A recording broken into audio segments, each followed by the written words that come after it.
guys, welcome back to another video. So this week I am back with another ranking video. I'm gonna be ranking Nicholas Sparks movies. Yeah, because I just thought it would be fun. I've been wanting to do this video for a while now. So yeah. So there are 10. I'm just gonna jump right into it. Because I feel like I just always end up going on this long intro thing. Anyways, so there are 10. Well, actually there are 11, but yeah, there's only one that I haven't seen because I just didn't watch it. Back when I went through and watched every single one, I just left that one out. I don't really know why. Didn't care to watch it, I guess. Yeah, I don't know. Maybe it sounded boring to me or something. I don't know. It's only one. I should just go and watch it, you know. But anyways, so yeah, we're just gonna do this. If you don't know, Nicholas Sparks is an author, romance author, and a lot of his books get turned into movies, and so yeah. So I've only read one. Well, I've read a couple of his books, but I've only read one that's a movie, which was The Last Song, which was so good. And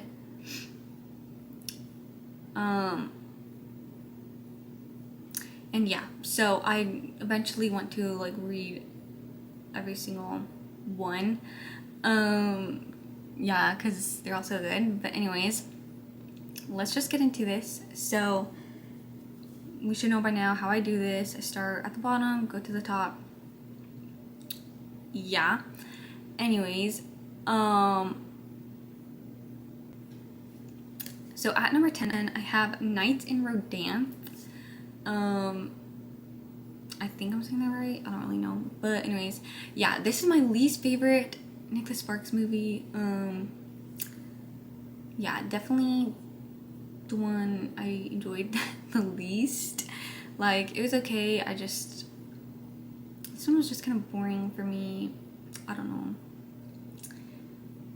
Yeah, I don't really know what to say about it besides that. I took screenshots of the what is it called? Just to tell you guys a little if you haven't seen it or whatever. So Nights in Rodanthe is when Adrienne Willis arrives at the coastal town of Rodanthe, North Carolina, her life is in chaos. There she hopes to sort through the trouble surrounding her while tending a friend's inn for the weekend. The only guest at the inn is Dr. Paul Flanner, a man tormented by a crisis of conscience. As a storm approaches the coast, Paul and Adrienne find comfort in a life-changing romance. Yeah. So Richard Gere is in it. Came out in 2008. So yeah, like I said, I don't have much to say about this one because it's just my least favorite. I didn't enjoy it that much. Like I said, it was kind of boring. A little boring for me. But anyways, yeah. So number 9, I have Dear John. Which this one is with Channing Tatum, right? Yeah, and Amanda Seyfried. When soldier John Tyree meets an idealistic college student, Savannah Curtis, it's the beginning of a strong romance. Over the next 7 years, and separated by John's increasingly dangerous deployment, the lovers stay in touch through their letters, meeting in person only rarely. However, their correspondence triggers consequences that neither could foresee. So, this one, it is good. I liked it.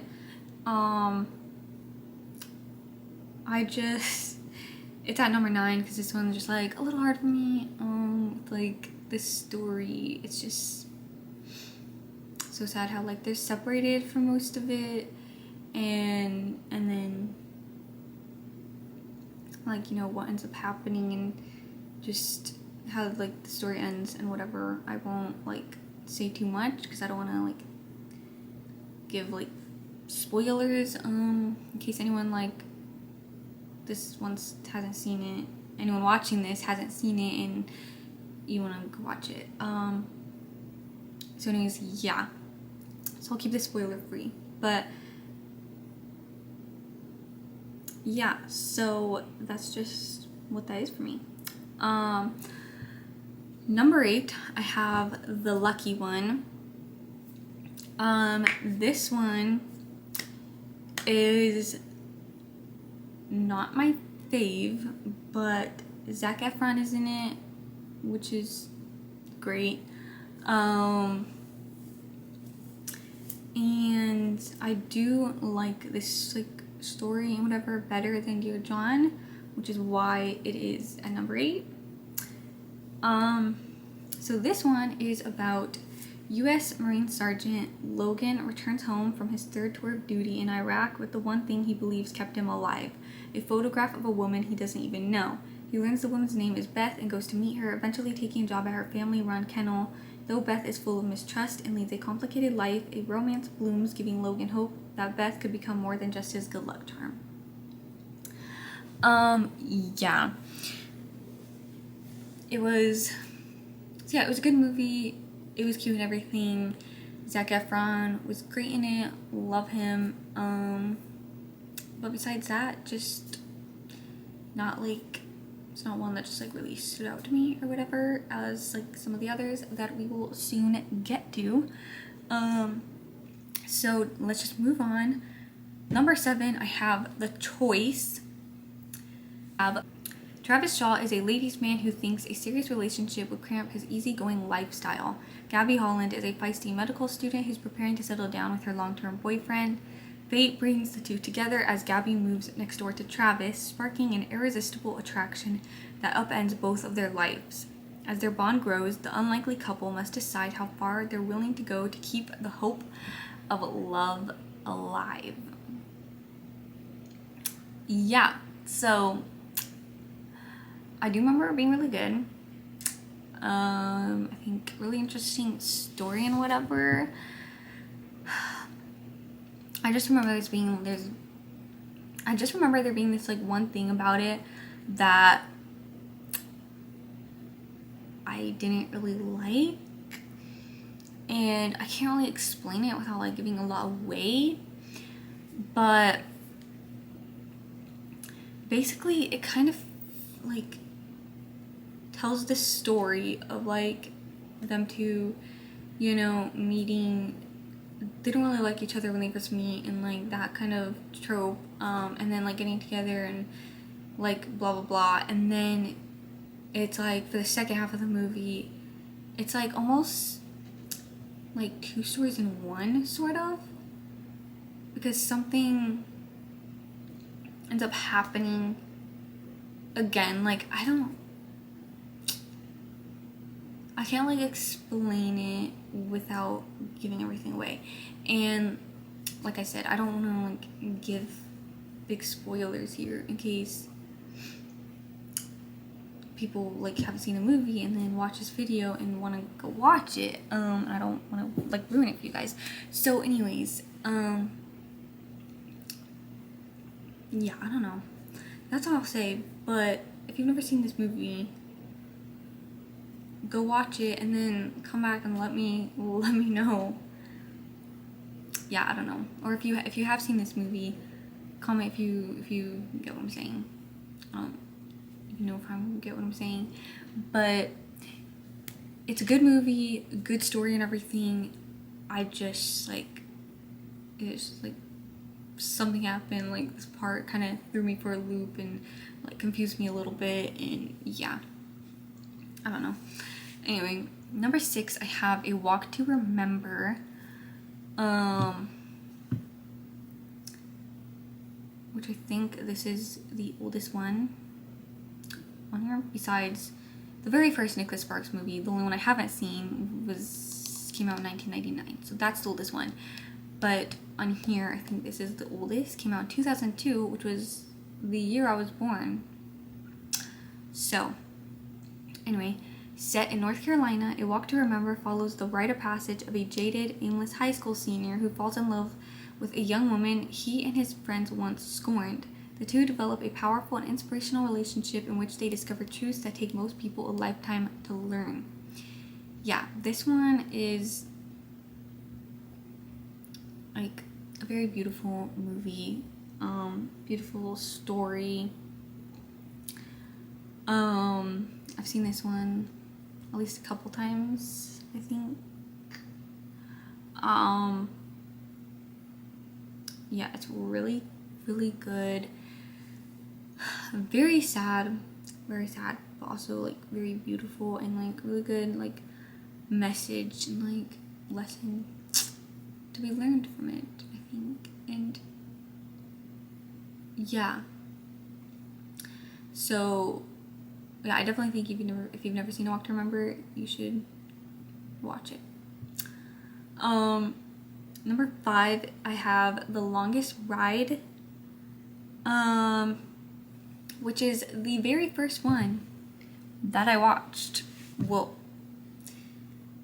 the first one I ever watched was The Last Song, and I like seen that like years before, like I went through and did like this movie marathon. So yeah, that was the first one. But when I started this marathon thing, like how many years ago, this was the first ever one me and my mom watched. Yeah, because it was my mom's idea to like go through and watch every single one. I didn't really know about like Nicholas Sparks or whatever at that point, until my mom told me about it. But yeah. Anyway, okay, this one has Scott Eastwood and Britt Robertson, which I love Britt Robertson. I've seen her in a lot of movies. She's great. So, former bull riding champion Luke and college student Sophia are in love, but conflicting paths and ideals threaten to tear them apart. Luke hopes to make a comeback on the rodeo circuit, and Sophia is about to embark on her dream job in New York's art world. As the couple ponder their romantic future, they find inspiration in Ira, an elderly man whose decades-long romance with his beloved wife withstood the test of time. Yeah. Obviously I really love this one because it has like the like cowboy rodeo story in there. Which if you know me, you know I love that. Like anything, it's like a movie or whatever I see, it's like got that like story or theme or whatever. That's what I'm picking. Anyways, so obviously I really love this one, but this one is one I really need to watch again because I only saw it that once, and I really wanted to watch it again since then, but I just never have. So I really need to, because like I do remember it, but I kind of forget like how it goes and whatever. So yeah, that's why it's at number 5. Because these last 4 are like I remember like haven't seen in a while, but I remember very well. So obviously those are like the ones that like really stood out to me more or whatever. I don't know. Anyways, number 4, I have The Notebook, which is obviously like the most popular Nicholas Sparks movie, the one like everyone talks about and whatever. So if you haven't seen this movie, I would be surprised. But yeah, this one came out in 2004. It's with Ryan Gosling and Rachel McAdams. In 1940s South Carolina, mill worker Noah Calhoun and rich girl Allie are desperately in love, but her parents don't approve. When Noah goes off to serve in World War II, it seems to mark the end of their love affair. Allie becomes, in the interim, Ali becomes involved with another man, but when Noah returns to their small town years later on the cusp of Ali's marriage, it soon becomes clear that their romance is anything but over. So yeah, obviously this is like considered one of the like greatest love stories of all time and everything, and it is like an incredible movie. Like, you know, it's a tearjerker, but also heartwarming. It's like, you know, gives you all the feels, like all the things. But it is just at number 4 for me, which is pretty good, I think. But yeah, these last 3 are like my top 3. Like, they just are. I think I have seen The Notebook more than once. I think, yeah, I definitely have. At least 2 or 3 times. So yeah, obviously one of the best. Okay, number 3, I have The Best of Me, which, okay, I'll just give you the thing first. So Amanda and Dawson were once high school sweethearts. They have a bittersweet reunion when they return to their hometown for the funeral of a mutual beloved friend. Seeing each other again after 20 years apart reignites the love they've never forgotten. But Amanda and Dawson soon discover that the forces that drove them apart when they were younger pose even more threats today. So this one is so good.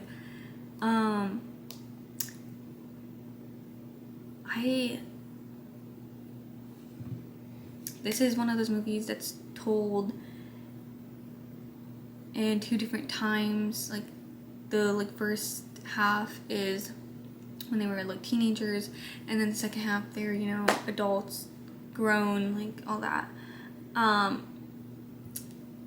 And so yeah, when I first watched this one, this was like my favorite movie. I was like, this is my favorite out of all of them we watched. And then when I was making this list, I ended up putting it at number 3, which obviously, like, that's in my top 3, so, you know, it's good. But yeah, but it's definitely one of my favorites. I've watched it more than once. It is so good, and I have the book, but I haven't read it yet. But I really need to. I want to. But anyways, this movie wrecked me. But it was so good. And yeah, like, really good story and everything. And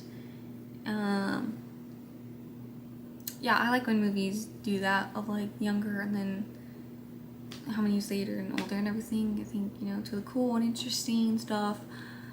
It's fun. And this movie also made me fall in love with the name Dawson. That was the first time I heard this name, and yeah, I've loved it ever since. So yeah. Okay, number 2, we have Safe Haven, which I've seen this one many times. I've watched it again and again, and it's so good. It's so good. And it's got a great cast too. Julianne Hough and Josh Duhamel. So yeah, they were great. So this one is like really fun and interesting, and a little bit different than compared to all the others. It's almost like a little bit of a thriller movie, as well as the romance. But yeah, super good. Probably, honestly, one of my favorite movies of all time, just in general. Number 1 is The Last Song, which, like I said, is the very first one I ever watched. I've definitely seen this one the most. I've seen it a bajillion times, and it is literally one of my favorite movies of all time ever. Yeah, and it has been for years, like since the very first time I watched it. Like for how many years? Literally, I would always say, like, if someone asked me what's my favorite movie, I would say The Last Song. So yeah, so good. And Miley Cyrus is in it, which obviously, like, you know, she's an incredible actress. Love her. So yeah. Unruly New York teen Ronnie Miller is angered to learn that she and her younger brother Jonah are being sent to stay with their father for the summer. The talented young pianist is already grappling with her mother over her refusal to attend the prestigious Juilliard Music School and is in no mood to spend the holidays away from her friends in a small southern beach town. So yeah, it's got a wonderful cast, so good. Just so good. I can't, like, to me personally, one of the best movies ever. Probably would be in my top 5 like favorite movies of all time. And that is ultimately why I put it at number 1 and not Safe Haven. Because of everything I just said. So yeah, if you've never seen The Last Song, go watch it because it is amazing. Yeah. So that is my ranking of Nicholas Sparks movies. So I hope you guys enjoyed. Thank you so much for watching, and comment your favorite Nicholas Sparks movie.